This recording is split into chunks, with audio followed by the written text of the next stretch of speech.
बिनविरोध संकल्पना लोकप्रतिनिधी कायद्यात नाही. मनसेची हायकोर्टात याचिका. असीम सरोदेंनी दिली माहिती. राज्यातील नगरपालिका निवडणुकांनंतर आता महापालिका निवडणुकांमध्ये बिनविरोधाचे वारे वाहिलेले असून भाजप, शिवसेना, महायुतीच्या तब्बल 70 जागा बिनविरोध निवडून आल्या आहेत. या निवडीनंतर विरोधकांनी आक्षेप घेत न्यायालयात धाव घेतली आहे. ठाण्यातील मनसेचे नेते अविनाश जाधव यांनी पत्रकार परिषद घेऊन ठाणे आणि कल्याण डोंबिवलीतील बिनविरोध निवडणुका या धमक्या पैशाचे आमिष देऊन करण्यात आल्याचे आरोप करत काही पुरावेही दिलेले आहेत. त्यानंतर जाधव यांनी पुण्यातील विधिज्ञ ॲडव्होकेट असीम सरोदे यांच्याशी फोनवरून या संदर्भात चर्चा केल्याचे स्वतः सरोदे यांनी म्हटलेलं आहे. तसेच महापालिका निवडणुकातील बिनविरोध प्रकरणी मुंबई उच्च न्यायालयात रीट याचिका दाखल करण्यात आल्याचं त्यांनी सांगितलेलं आहे. मनसे नेते अविनाश जाधव यांचा मला फोन आला होता. राज ठाकरे यांनी महापालिकेत बिनविरोध आलेल्या उमेदवारांबाबत नाराजी व्यक्त केल्याचं त्यांनी म्हटलेलं आहे. न्यायालयातून याबाबत तोडगा काढला पाहिजे. 68 ते 70 जागा राज्यातून बिनविरोध झालेल्या आहेत. 50 जागा भाजप, 20 जागा शिंदे यांच्या आणि काही इतरही आहेत. महाराष्ट्राला या नवीन वर्षात राजकीय भ्रष्ट गिफ्ट मिळालेलं आहे. राज्य निवडणूक आयोगाने सुद्धा आता अशा जागांची चौकशी करायला सुरुवात केलेली आहे. मात्र निवडणूक आयोग बायस आहे का, ते सत्ताधारी पक्षाकडून बोलतात असं अविनाश जाधव यांनी म्हटलेलं आहे. असंही असीम सरोदे यांनी म्हटलेलं आहे. आम्हाला मतदान हा सुद्धा उमेदवार लायकीचा नाही असं करायचं असेल तर आमच्या हक्कांचं उल्लंघन झालेलं आहे.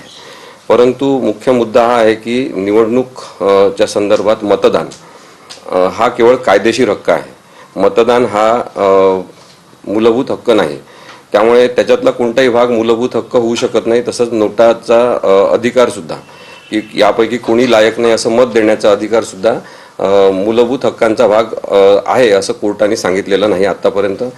सर्वोच्च न्यायालयामध्ये या संदर्भातली पिटिशन एक पेंडिंग आहे काही वर्षांपासून, की नन ऑफ द अबव नोटा या मताला काय किंमत असेल, व्हॅल्यू असेल, त्याची मोजणी कशी होईल आणि त्याचा परिणाम काय होईल या संदर्भात याचिका प्रलंबित आहे. आता या पार्श्वभूमीवर जेव्हा आरडाओरडा झाला आणि नाराजी व्यक्त करण्यात आली की 68 जागा बिनविरोध निवडून कशा येऊ शकतात असा प्रश्न लोकांनी उपस्थित केल्यावर राज्य निवडणूक आयोगाला सुद्धा दखल घ्यावी लागली आणि त्यांनी त्यांची एक चौकशी समिती नेमलेली आहे. ज्या ज्या ठिकाणी उमेदवार बिनविरोध म्हणून डिक्लेअर झाले त्या ठिकाणी त्यांनी रिटर्निंग ऑफिसर, त्यांचे जे निवडणूक अधिकारी, त्यांच्या माध्यमातून चौकशी अहवाल बोलवलेले आणि त्याच्या आधारे चौकशी करणार आहेत असं साधारणतः त्यांच्या पत्रकार परिषदेमधून कळलेलं आहे. परंतु निवडणूक आयोग बायस पद्धतीने वागतात. ते सत्ताधारी पक्षाची बाजू घेतात असं आत्तापर्यंत लक्षात आलेलं आहे. केंद्रीय निवडणूक आयोग असेल किंवा राज्य निवडणूक आयोग असेल यांनी त्यांची स्वायत्तता सोडून दिलेली आहे, इंडिपेंडन्स सोडलेला आहे आणि ते बट्टीक झालेले आहे सत्ताधारी पक्षांचे. त्यामुळे त्यांनी केलेल्या चौकशीवर आमचा विश्वास नाही असं अविनाश जाधव मनसेचे नेते यांनी स्पष्टपणे सांगितलं आणि म्हणून आम्ही ही पिटिशन दाखल करताना या सगळ्या गोष्टींचा उल्लेख याचिकेमध्ये केलेला आहे.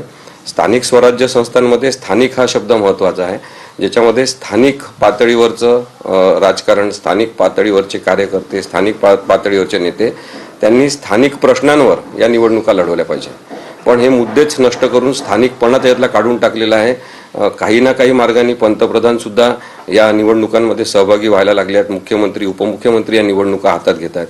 त्यामुळे स्थानिकपणा याच्यातला निघून गेलेला आहे. स्वराज्य म्हणजे त्या स्थानिक पातळीवरचं राज्य असलं पाहिजे, तर हे सत्ताकांक्षी लोक ते सुद्धा उधळून लावत आहेत आणि त्यामुळे बिनविरोध निवडणुकांचं पेव जे फुटलेलं आहे ते अत्यंत घातक आहे.